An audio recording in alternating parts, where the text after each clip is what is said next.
Wealthy people spend their money to earn more money.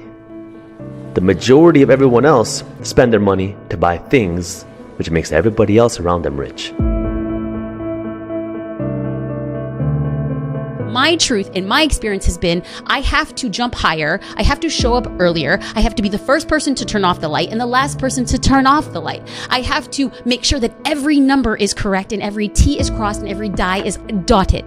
The way that I show up is by being consistent, so consistent that people cannot doubt your capacity to succeed. You have to work harder than the average person. And if you accept those terms, you cannot complain about those terms. I have only known success on the back of consistency. Do I think you could be a success without being consistent? Perhaps, if you have other resources and tools that I was never given. But coming from where I am, my perspective has only been consistency, and the discipline has been everything that I have ever gotten on the back of doing it again and again and again. It is what I teach. It is what I preach. It is what I believe.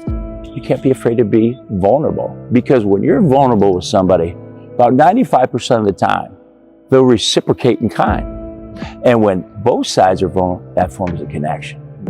And that is a way that I found all the time. Or also another one is, tell me your story. Everybody loves to tell their story.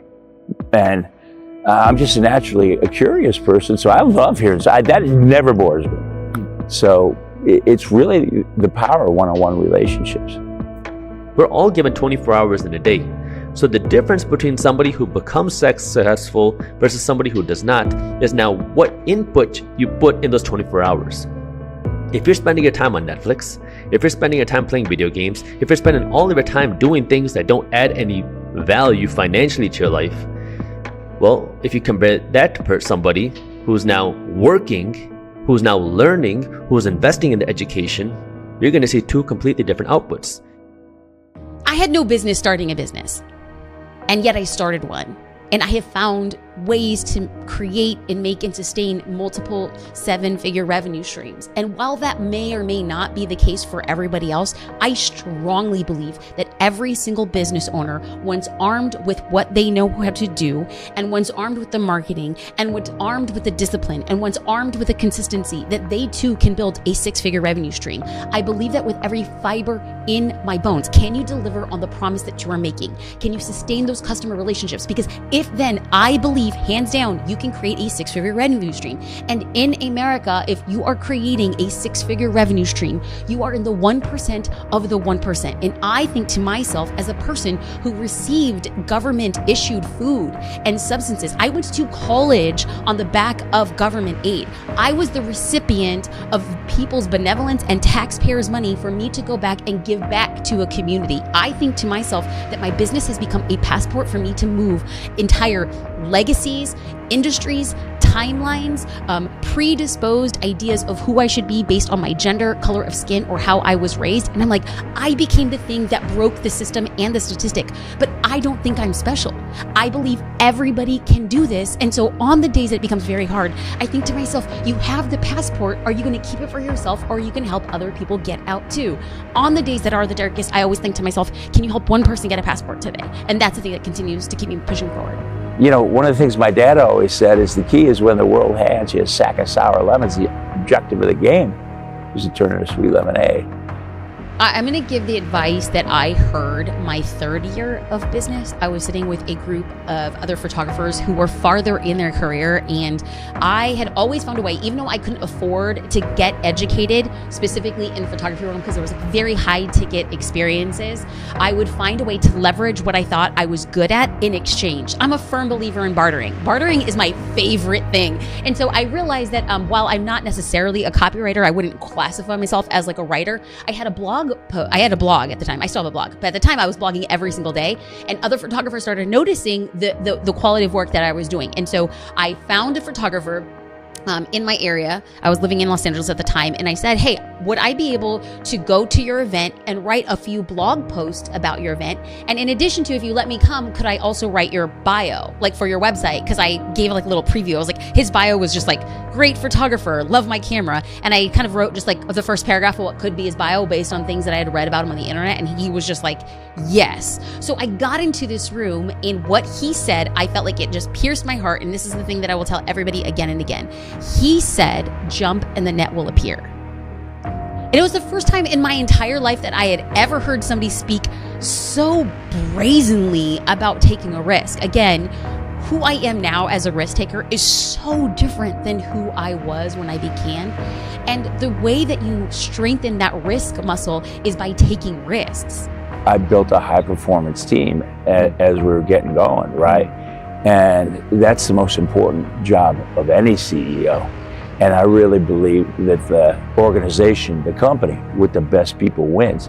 And the key is how do you get them working together as a team, right? You know, the way I believe in that is you've got to have a North Star, a noble cause. You also need an enemy. Because, you know, that stops the water cooler talk, nothing gets the blood stir. You know, in the United States State Department, we call it an adversary, but in business, we call it an enemy. And then the third thing you need is you need a plan. And with all these companies that I had the good fortune to build and these different organizations I ran, we would always have a playbook. And that's basically the vision, the mission, the values, the team rules, long-term goals, strategy, all boiled down to execution. So it really was a way to maintain alignment and a tremendous tool when it comes to scaling. Now the question is, how can you make your hard work the most scalable? Because that's now what will take you from, okay, I don't want to be broke. So now you start working hard, which is great. I 100% recommend working hard, because without that hard work, it's going to be impossible for you to see any real level of success. But now you're working hard. The next question is, how can you make your hard work the most rewarding? What can you do to make that hard work give you the biggest dividends and the highest returns? And this is where people say work smart. You know, some people say work smart, don't work hard. I think that's a bunch of crap. I think you need to work smart and work hard. They go hand in hand. Because that hard work is going to allow you to scale your smart work. But you now have to understand, okay, I want to become more financially successful. So now, how do I do that? What is the financial education? What am I working for? When I make more money, what am I going to do with this money? Where am I going to invest it? How am I earning this money? What can I do in terms of taxes to protect my wealth? What can I do with my investments to scale them? What can I do to build an asset? What can I do to build a business? What can I do to scale the assets that I do own? So now you start asking these questions. And I know this is getting very deep in some of these topics, but it all starts with that mindset of believing that it's possible for you. Because if you don't believe it's possible for you, you're right. But if you believe it's possible for you, you're also right. And whatever your belief is going to change what output you take. Wealth is mindset before it hits your bank account. And when it comes to the differences between the rich and the poor, it doesn't start with how much money you make. It doesn't start with what degree you have. It doesn't start with who your parents are. It doesn't start with what background you have. It starts with what mindset you have. And this is really the root of wealth. Oftentimes, the person who stops you from running the marathon is nobody else but you.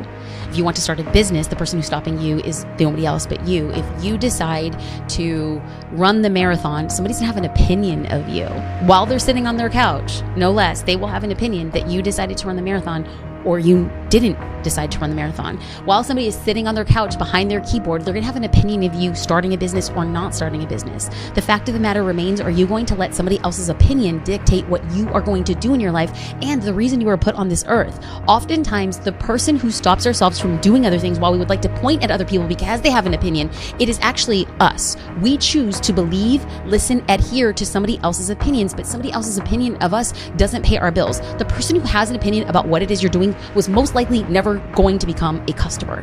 So all of a sudden, somebody who is never going to buy or support the thing that we were going to do, be it passing out Gatorade on the marathon or by becoming a paying customer, they were never going to be that person, yet those are the people who we let stop us doing from the very thing that we do. We stop ourselves when what we need to say is, not everyone will be for us or about us. Do you accept the terms of that? And if you say yes, then do the dang thing and do it to the best of your ability.